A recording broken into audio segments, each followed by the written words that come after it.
Well, thank you very much. And I'm told this is a rather historic meeting because these countries have been bordering each other for many, many years, and it doesn't happen much, although they like each other. I found that out today, and I've sort of heard about that. They actually like each other, Lebanon and Israel. And we had a great meeting with the very high officials of Lebanon and very high officials of Israel, and we think that the president of Lebanon and the prime minister of Israel over the next couple of weeks will be coming here. They've agreed to an additional 3 weeks of, no firing, ceasefire, no more firing. Let's see. We hope that happens. It's not going to happen between them, but they do have Hezbollah to think about. And we're going to be working with Lebanon to get things straightened out in that country. I really believe it's something we can do pretty easily, just with the power of who we are, the great people, the Lebanese people. We have our ambassador here who has done a fantastic job, ambassador to Lebanon from the United States. And we had a great conversation, and I think it's the beginning of something very important. It'd be a wonderful thing to get this worked out simultaneously with what we're doing in Iran. And I'd like to start by just asking JD, our vice president, our great vice president, to say a few words, and then Marco will speak, and then the representatives from the country. Mike Huckabee, you'll say a few words, Mike. You've done a great job, by the way. I appreciate it. Everybody does. And JD, please. Yes, sir. Well, first of all, congratulations. Congratulations to you and our Secretary of State, but most importantly, congratulations to the people of Israel and Lebanon. I think it's a major historic moment. We're going to extend the ceasefire for 3 weeks that's already in place between Israel and Lebanon. Of course, it wouldn't have happened without the president's direct engagement. The fact that you have these leaders of different countries coming together for the first time, they came together in the Oval Office, and they came together because of energetic diplomacy, of course, led by the President of the United States. So I think it's a big moment for the world. It's a big moment for our country, but just very proud to be a part of it. So thank you, sir, for making it happen. Thank you very much, JD. Thank you, Mr. President, for hosting this. Actually, the President wanted to be personally involved, and I'm glad he was, because it made it possible to get this extension, and it gives everybody time to continue to work on what's going to be a permanent peace between two countries that want to be at peace.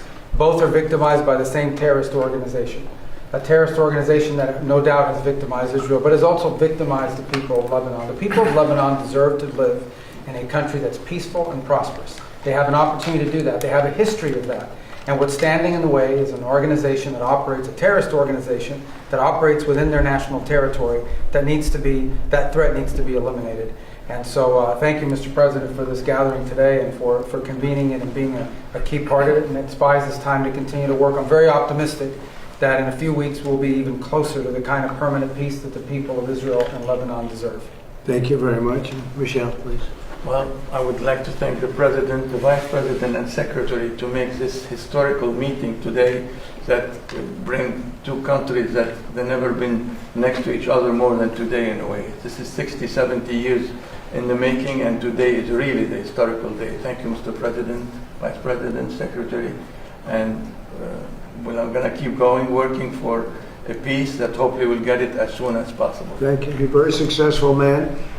And when I asked him if he'd like to be ambassador to Lebanon, I said, could be a dangerous job. He said, well, I'm Lebanese. I was born in Lebanon, and your parents have a whole big history. He said, danger doesn't matter to me, really. It's something I want to do. He's very successful. He didn't need this. And I think it's probably more dangerous than you even thought, but you've done a fantastic job. So. It is an honor for me to serve you, Mr. President, and then I'm going to go till the end. Thank you. Thank you very much. And likewise, Mike Huckabee. We all know Mike, and he didn't need it either, did he? But he's doing a fantastic job. Mike, go ahead, please. I just want to say, Mr. President, what an amazing opportunity to be here at a moment of history. The people of Lebanon, the people of Israel are neighbors, and they want to get along. They can get along. But it's like neighbors who have a rough little kid living in the neighborhood who keeps throwing rocks at everybody's window. And if the kid will quit throwing rocks, the neighbors can get along and start actually working together. The President has initiated something that is truly bringing the neighborhood back to a neighborhood and recognizing that the problem is not Lebanon and the problem is not Israel. The problem is Hezbollah, the bad little kid throwing rocks. That's what the President is getting launched today, to get that little kid out of the neighborhood. Thank you. Mr. Ambassador, please. Well, thank you, Mr. President, for your hospitality, for bringing Israel and Lebanon together here in the Oval Office. Israel wants peace with Lebanon, and Israel wants security for its citizens. We're united with the Lebanese government in wanting to rid the country of this malign influence called Hezbollah. And now that, Mr. President, under your leadership, Iran has been so degraded, the possibility of degrading Hezbollah and liberating Lebanon from their occupation is real. So we hope that together under your leadership, we can formalize peace between Israel and Lebanon in the very near future. And we are just very thankful for the opportunity. Thank you, and I look forward to having the next meeting with your great Prime Minister. He is. He's a wartime Prime Minister with Bibi and with the President of Lebanon. It will be fantastic. I think lots going to happen. Madam Ambassador. Thank you so much. Thank you so much, President Trump. Thank you for your leadership, for making sure to be presiding over this historic moment. I want to really say thank you to the United States under your leadership for all your effort to help and to support Lebanon. And I think with your help, with your support, we can make Lebanon great again. Thank you so much. Sure, thank you. I like that phrase. Sounds nice. That's a good phrase. MNGA. Thank you very much. I think we will. Any questions? Yeah, please. President Trump, Anthony Mershak from MTV Lebanon. Yes. First, thank you for having us in the White House Thank for you very a much. year and a half. Appreciate it. This is historical for our audience as It well. is. We would like to ask you three questions. First question, the peace between Lebanon and Israel. Do you think it will happen this year?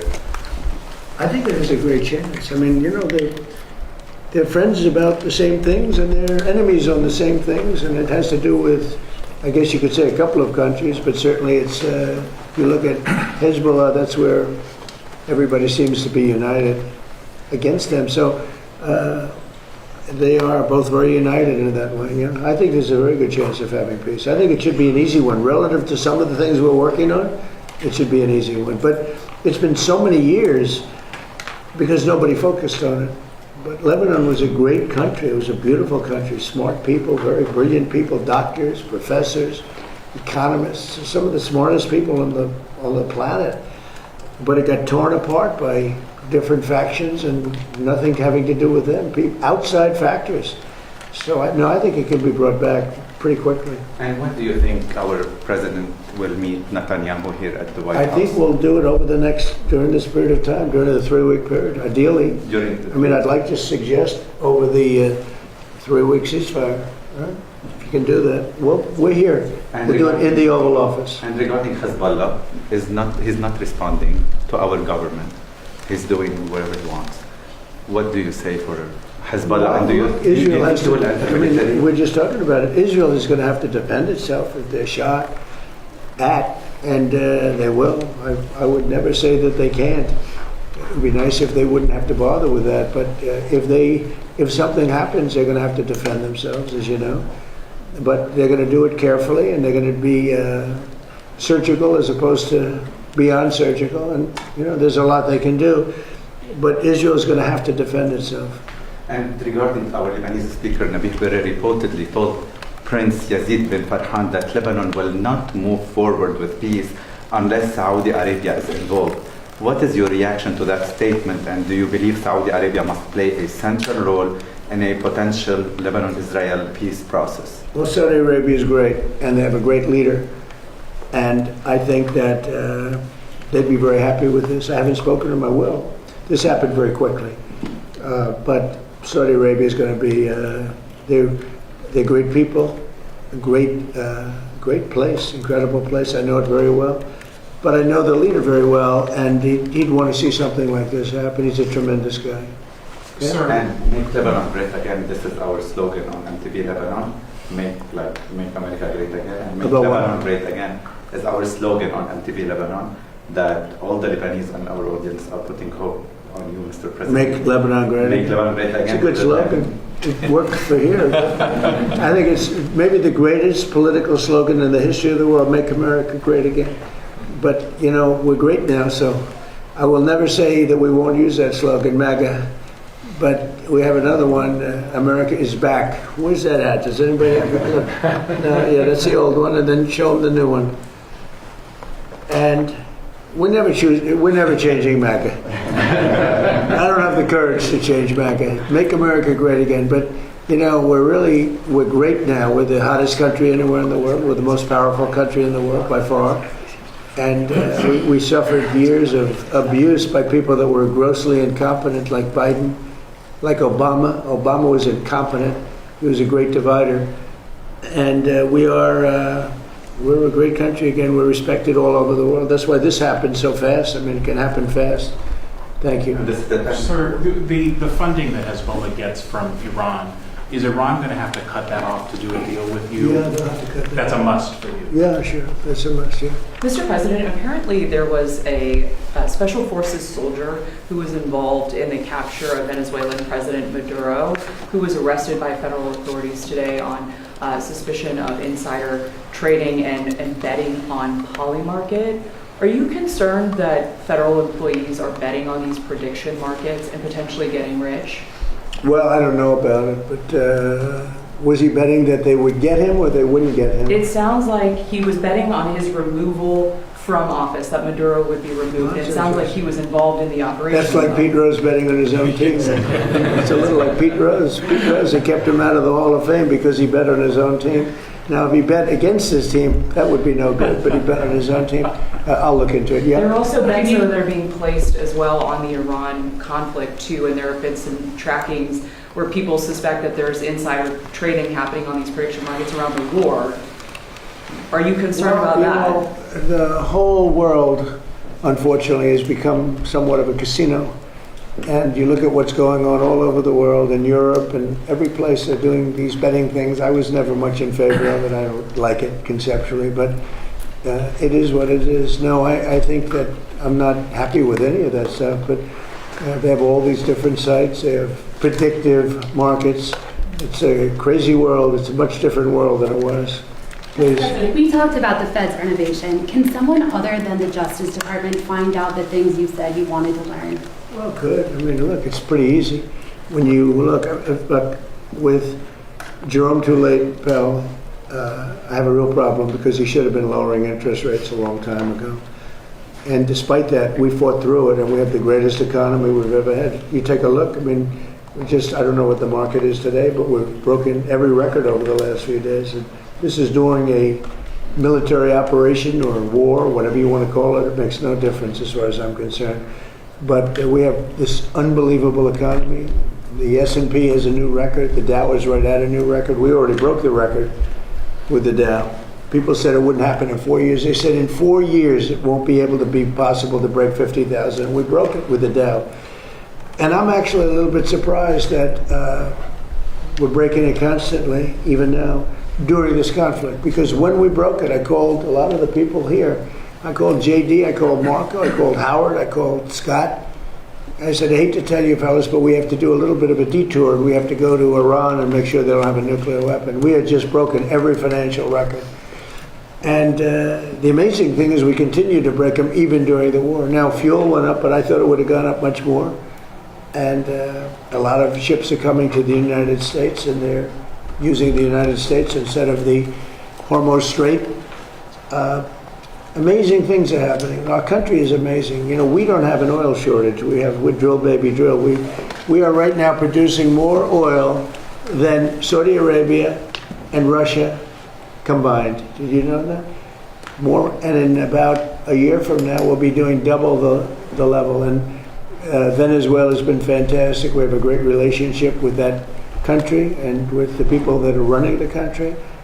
And we're taking in millions of barrels of oil, millions and millions from Venezuela.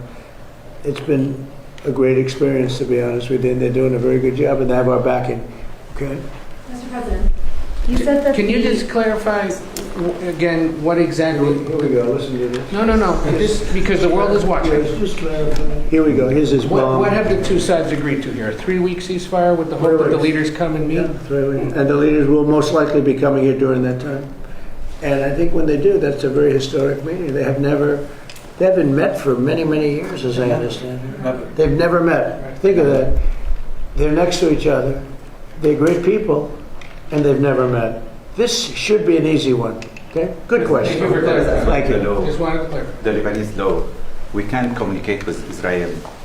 What we can do about this law? Like, if we talk to Israel, it will be a crime for us as Lebanese. And this is a question on behalf of... How is it a crime? And the Lebanese law, it's a crime. They put you in Well, I jail. think we have to end that. Yeah. Okay, that's something we're going to have to end. I'd never heard of that. But that's a good start. It's a crime to talk with Israel. Well, I'm pretty sure that that'll be ended very quickly. Okay? I'll make sure of that. And I know Lebanon doesn't want that. We'll end up... Will you work on that, please, everybody? That's crazy. The ship, Mr. that was, President. the ship that was captured on Monday, you said there was a gift for the Iranians in it. What was that in that ship? The one from China? Yeah, well, we have, that's very top secret. Yeah, there was some in there, but it's top secret. Have you I'd like to- I'd like- President Shiva? Have you talked to That's one of those Shiva? little questions, oh, this is not good. No, it's, we have a lot of things that we got. You know, that the strait, what we've done with the blockade is amazing, and nobody gets through. And nobody wants to get through, nobody's trying. The one tried, they shut out the engine, but nobody's trying. We have complete control. Now, they can drop their mines in there and do all those stupid things. It's just going to take longer for them to make money because the mines are going to affect them much more than they're going to affect us. But and we don't know that they're doing that, but they could be that they're. If they're doing it, it's a very foolish thing to do. Just like for Iran to shoot at Saudi Arabia, UAE, and Qatar, and Kuwait, Bahrain, all the different places they shot. Nobody expected that. They thought they'd shoot at Israel in all fairness, but you didn't expect they'd be shooting at numerous other countries. I think it was a big mistake. If they're putting mines down, it's a big mistake for them, I will say. Are you angry at China for what they sent Iran? No. So there's some reporting today Yeah. that I guess we do the same thing, don't we? With other countries.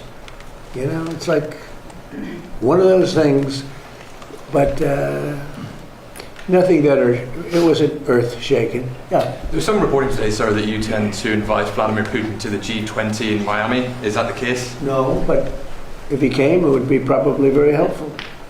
You know, I've said a long time ago, when they made the G8, the G7, they threw Russia out before my time. That was Obama and a certain prime minister from a place called Canada, Trudeau. And I said, that's a stupid thing to do. And I was right. You know, I go to these meetings of the G7, and about 90% of the meeting was talking about Russia and what's going on with Russia. And I said, why'd you throw them out? You know, if they didn't throw them out, they would have been much better off, in my opinion. You know, it should have been the G8. But when they threw out President Putin, he was very offended by that. He was, rightfully, but he was very offended by that. I venture to say you probably wouldn't be having these problems if you didn't throw him out.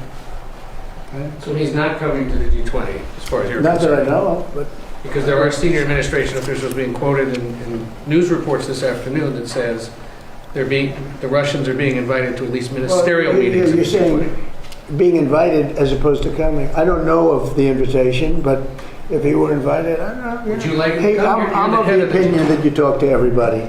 I'm not one of these guys saying, oh, let's not talk to him. You know, there's a war going on. Let's not talk to him. I like talking to everybody. If you're a smart person, if you have control over your emotions and all the other things you need control of, I'm somebody that believes in talking. I don't know of that. I don't know that he's coming. I doubt he'd come, to be honest with you. I sort of doubt he'd come. But we're working on trying to get that one solved. That would be number 9. I've ended 8 wars, and that one is, but they continue to fight. The hatred between him and President Zelensky is extraordinary, I can tell you. Can I ask you a FIFA question, sir? What do you think of this idea of replacing Iran with Italy in the World Cup? I don't think about it too much. Okay. That's an interesting question. Let me give it. You know what? Let me give you that a little, that's a very, is that what they're doing? They're thinking about replacing them? Apparently it's a proposal. Let Marco make his poly. Marco, can you make a statement on that, please? What do you think of? There's nothing from the U.S. has told them they can't come. I mean, the problem with Iran, it would be not their athletes. It would be some of the other people that we want to bring with them, some of whom have ties to the IRGC. We may not be able to let them in, but not the athletes themselves. But no one's, I don't know where that's coming from, other than speculation that Iran may decide not to come, and then Italy would fill their spot. But that's, if they decide not to come on their own, it's because they decided not to come. What they can't bring is a bunch of IRGC terrorists into our country and pretend that they're, journalists and athletic trainers. Sir, is the government going to We would buy, not want to affect the athletes. is the government going to buy a stake in Spirit Airlines? So Spirit is an airline that's had some trouble. They were going to merge with People Express, or one of them, a number of years ago, and Barack Hussein Obama decided it was a bad idea. How did that work out? It's bad for both of them. That would have been a natural merger. Not United and American, but Spirit and the other. We're looking at helping them. We have 18,000 people that live in this country that are great people and great employees, and we're thinking about doing it, helping them out, meaning bailing them out or buying it. I think we just buy it. We'd be getting it virtually debt-free. They have some good aircraft, they have good assets, and when the price of oil goes down, we'll sell it for a profit. I'd love to be able to save those jobs. I'd love to be able to save an airline. I like having a lot of airlines, so it's competitive. So we are looking at Spirit. It's in a bankruptcy. It's in bankruptcy court, and we're looking if we could get it for the right price. I'd do it to save the jobs, and we have somebody that wants to run it, do a good job, smart person. And if they run it properly, and if prices come down, all of a sudden it's a valuable asset. And they have some very good slots too, which are pretty valuable. You will visit Lebanon and visit Ambassador Isa to the embassy because we're building a huge U.S. embassy in Lebanon. Are you going to plan to launch it or attending for the opening? You want to answer that? Well, we're working on it. It's not done yet, but once it's done, I will ask the president to come and cut the ribbon. We'd love to have you. I have no objection to that. Go ahead, please. In the UK today, they've just announced a total of $1.3 billion in returns from digital service tax, which you in the past have called an unfair tax on American companies. You know it very well. You previously called for investigations, but so far as we can tell, there has been none. Would you call for that? So what tax is this? A digital service tax is the kind of nicknamed the tech tax or big tech tax that kind of. They're going to put a tax on basically American companies. It's already there, sir. Did you say the UK? Yes, sir. They made $1.3 billion last year. So is that something you would kind of investigate, call for it to be scrapped, have a look at? We don't like it when they target American companies, because basically you're talking about our great American companies. Whether we like those companies or don't like them, they're American companies. They're the top companies in the world. And we've been looking at it. UK did it, a couple of other people did it. They think they're going to make an easy buck. That's why they've all taken advantage of our country. They don't take advantage of it. No, we've been looking at it, and we can meet that very easily by just putting a big tariff on the UK, so they better be careful. If they don't drop the tax, we'll probably put a big tariff on the UK. What can they expect, 5%, 10%, something similar to what you've done before? More than what they're getting. They shouldn't be doing that. All that's doing is really targeting great companies, but they're our companies. That's like us targeting their companies, which we could do very easily. But you don't have big companies like that. You don't have those great companies. Not fair. I have an obligation to protect our companies. That's how they became great. And they become great during my administration. My first 4 years, we had the best economy in history in my first 4 years. And this will blow it away. Look at it. During a war, we have the highest stock market. During a war, it's not a big war for us, but it's a war. And during a war, we have the highest stock market. I have to protect this country, so if they want to do the service tax, France did it also, and some others. And literally I have a meeting after this having to do with that exact question. And what we'll do is we'll reciprocate by putting something on that's equal or greater than what they're doing. And they won't be happy about that. No, that's enough. You've asked so many. Mr. President, I emailed the Virginia Department of Elections earlier today and asked them if they had seen any evidence of election tampering or fraudulent mail ballots being cast in the Tuesday election, or if there was any evidence of non-citizens voting in that election. Why did you say that that election was rigged? Well, you have mail-in ballots, and they found a lot of them at the end of the day. They said that they have received no credible information related to those Well, I know questions. you'd say that no matter what. You know, you've been saying that for years, and now they're finding out that the 2020 election was totally rigged. And when Where's you look the at what evidence just, of that? excuse me, how do you defend what just happened where your Southern law, whatever it is, has given money to KKK, they're supposed to protect people, and they're paying all these people, crooked as can be, millions of dollars going all to all these people that they're supposed to be protecting from, but they're actually supporting them because they want to have companies that they can protect and because they want to rig elections. That was all a rigged election. But All of the what's that things to do with with Charlottesville, all of the stuff that they did, and you won't bring that up, but you'll bring up some nonsense. Let me tell you, the election we were winning all day long. It's a totally horrible situation. Hopefully the courts will overturn it, what they did in Virginia. You have a grossly incompetent governor. You had a very good governor. He did a good job. You know, all those companies that want to move into Virginia now, they want to move out and go to a different location. So that's my opinion. I believe it was a rigged election. Virginia's known for it. It was a rigged election. They had a lot of ballots, mail-in ballots. Anytime you have mail-in ballots, you have cheating. Did you have something? Yes, you said that the U.S. will work with Lebanon to protect itself from Hezbollah. What does that look like exactly? What is that? You said that the U.S. will work with Lebanon to protect itself from... Well, we're just going to work with them. I mean, we have a good relationship with Lebanon. It's amazing that, But is it... you know, it's the amazing thing is they actually have sort of a good relationship with Israel and they don't deal with each other, but now they're going to deal with each other. We're putting them together. What's the material support that you intend to provide? We're just going to help them. We're going to help them. They're great people. It can be a really good country again, maybe a great country again. And I think you have all the ingredients, so we're going to work together. And I think Israel's going to be terrific. But they do have a common problem. It's Hezbollah. Okay, a couple of more. Some House Republicans are saying that they don't want to vote for a bill that just has the Homeland Security funding. Would you support them expanding that to include other tax and defense measures? Well, I'd love to see one thing. You know what that is? Save America. I'd love to see the Save America Act, which is voter ID, which is proof of citizenship, which is, by the way, no mail-in voting, which is a fraud. Anytime you have mail-in voting, you're going to have a fraudulent election. But I'd leave it for military, you know, mail-in voting for military, for people that are sick, for people that are traveling, like business or whatever, different things. But disability, where they have a problem. But no mail-in ballots. We added a couple of things. No men playing in women's sports. It's unrelated, but it's a popular thing. And no transgender mutilization of our children. So that's it. Thank you very much, everybody.